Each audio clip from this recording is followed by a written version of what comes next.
본론의 형식에 대해서 말씀드리도록 하겠습니다. 본론도 여러분들이 많은 합격수기나 합격생들의 말을 들어보면 개조식으로 써라, 두괄식으로 써라고 하는데 그게 어떻게 써야 되는 건지 여러분들에게 예시를 들어가면서 설명을 해드릴게요. 우리가 문제에서 만난 소주제를 세 가지를 제가 임의로 정할게요. 첫째, 행동목표 진술의 장단점이라고 할게요. 장점과 단점을 각각 세 가지씩 말하라 라고 했습니다. 그리고 둘째, 켈러의 ARCS 이론에 근거해서 이 A에 해당하는 주의력을 높이기 위한 교사 역할 세 가지를 말하라 라고 했습니다. 그리고 셋째, 요즘에 굉장히 핫한 플립드 러닝이 나왔어요. 플립드 러닝의 어떤 명칭에 대해서 말하고 플립드 러닝의 장점 세 가지를 말하라 라고 했어요. 이 소주제가 세 개잖아요. 지금부터 서론과 결론을 제외하고 본론을 어떻게 서술하면 좋은지 제가 예시를 상세하게 말씀드릴게요. 이제 서론의 마지막 문장입니다. 서론은 지금부터 행동목표 진술의 장단점, 그리고 켈러 ARCS의 주의력을 높이는 방법, 그리고 플립드 러닝의 내용에 대해 장점에 대해서 장점 세 가지에 대해서 서술해 보고자 한다라고 하고요. 줄을 바꿔요. 줄을 바꿔 이제 본론으로 들어가는 거죠. 본론을 들어갈 때 이제 두 칸을 띄우는 거예요. 이때 주의하셔야 되는 게 첫째, 행동목표 진술 이렇게 하면 안 돼요. 왜냐하면 첫째를 지금 쓰면 안 되는 게 뒤에 써야 되거든요. 그래서 첫째가 아니라 아까 말씀드렸듯이 먼저, 그렇죠? 먼저 행동목표 진술의 장점과 단점 각각을 살펴보면 다음과 같다. 장점 세 가지로는 이때 나옵니다. 첫째, 수업의 체계적인 조직 및 전개가 가능하다. 그리고 둘째, 무엇을 해야 하는지 파악할 수 있기 때문에 학습 동기가 높아진다. 학생들의 학습 동기가 높아진다. 또 셋째, 학습 목표 도달 여부를 정확하게 판단할 수 있기에 평가 기준이 명확하다. 이렇게 할 수 있겠죠. 그리고 또 이제 다음으로 단점 세 가지는 다음과 같다라고 하는데요. 단점 다음과 같다. 첫째, 수업 중 발생할 수 있는 새로운 목표를 반영할 수 없다. 둘째, 예술 영역 등과 같이 행동이 구체화가 안 되는 것들은 행동 목표를 설정할 수 없다. 그리고 셋째, 창의성과 관련된 목표를 규정하기가 어렵다. 이런 식으로 서술할 수가 있는 거죠. 자, 그러면 소주제 첫 번째 행동 목표 진술의 장단점이 서술이 됐죠? 그러면 이제 줄을 바꾸는 겁니다. 그 다음 줄로 넘어가서요. 다음으로 이제 나오는 겁니다. 다음으로 켈러의 ARCS의 이론에 입각하여 주의력을 높이는 세 가지 방법, 교사의 역할에 대해서 서술해 보고자 한다. 이때 첫째, 학생들의 지각적 주의력을 높이기 위해서 시청각 자료를 제공한다.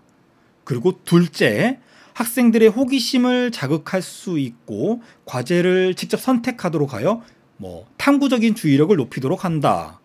그리고 셋째, 학생들에게 다양한 교수학습 자료를 제공하여 그런 변화 속에서 학생들이 주의력을 높이도록 한다라고 하는 겁니다.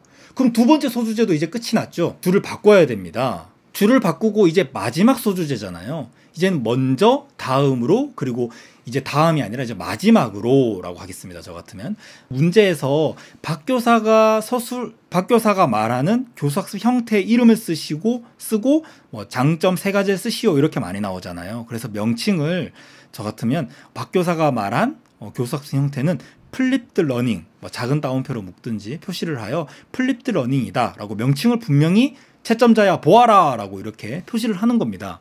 하고 나서 박교사의 플립드 러닝의 장점 세 가지는 다음과 같다. 이때 또 첫째가 나오는 겁니다. 첫째, 다양한 학습자 중심의 수업이 가능하고, 둘째, 고차원적인 인지 능력을 신장시킬 수 있죠. 그리고 셋째, 학습자의 특성과 수준에 맞는 수업을 통해서 학습 효율을 높일 수 있다라고 하는 겁니다. 그러면 다시 이제 본론이 다 끝났잖아요. 이제 그러면 이제 줄을 바꿔야 되겠죠? 줄을 바꿔서 결론 첫 번째 문장이 나오는 거죠.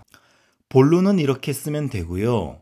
본론뿐만 아니라 서결론까지 바르게 씀에 있어서 가장 중요한 것 한 가지를 꼽자면 바로 논제 분석입니다.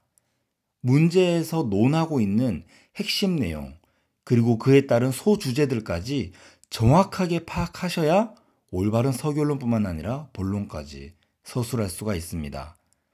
논제 분석에서 실패한다면 결코 논술을 바른 방향으로 이끌어갈 수 없습니다. 따라서 여러분들이 문제지를 받아들고 초반에 15분 이내에 하시는 초안 작성 때 문제에서 묻고 있는 게 무엇인지 정확하게 파악하셔야 합니다. 그러면 이에 따른 결론 서술 방법까지 간단하게 말씀드리도록 하겠습니다. 결론 첫 번째 틀이 그랬죠. 지금까지 뭐 이제 살펴보았다. 뭘 살펴보았죠? 행동 목표 진술의 장단점, 그리고 켈러의 ARCS 이론의 주의력을 높이는 세 가지 방법, 그리고 플립드 러닝의 개념과 장점 세 가지에 대해서 살펴보았다라고 하는데, 앞에서 하나 말씀 안 드린 게 있는데, 박 교사의 교사 형태의 이름을 쓰시고 장점 세 가지 쓰시오라고 했으면 플립드 러닝만 쓰면 돼요, 명칭으로. 근데 뭐 굳이 플립드 러닝이란 해서 개념을 줄줄줄 쓰실 필요는 없다는 거죠. 물은 내용만 정확하게 써주면 됩니다. 지금까지 임용고시 교육학에서 서론과 결론의 틀, 그리고 본론의 서술 방법에 대해서 간단하게 설명을 드렸어요. 옛말에 시작이 반이다 라는 말이 있죠. 임용고시에서 시작은 바로 교육학부터 시작됩니다. 교육학을 내가 아는 내용이 나와서 또 잘 치게 된다면 좋은 기분 상태에서 전공을 치를 수 있겠죠. 전공도 당연히 좋은 성적으로 이어질 겁니다. 또한 교육학의 시작에 해당하는 건 뭘까요? 바로 서론입니다. 서론을 제가 말씀드린 틀에 맞게 너무 고민하지 마시고 너무 시간 많이 소비하지 마시고 간단하게 쓰신다면 교육학의 내용 또한 잘 치실 수 있을 것입니다. 시작이 반인 임용이 끝을 향해 가고 있습니다. 남은 시간이 지나온 시간보다 훨씬 적습니다. 많이 힘드시고 많이 지치시겠지만 오늘 하루도 더 힘내시고 최선을 다하는 하루 1시간 1분이 되시길 진심으로 희망합니다.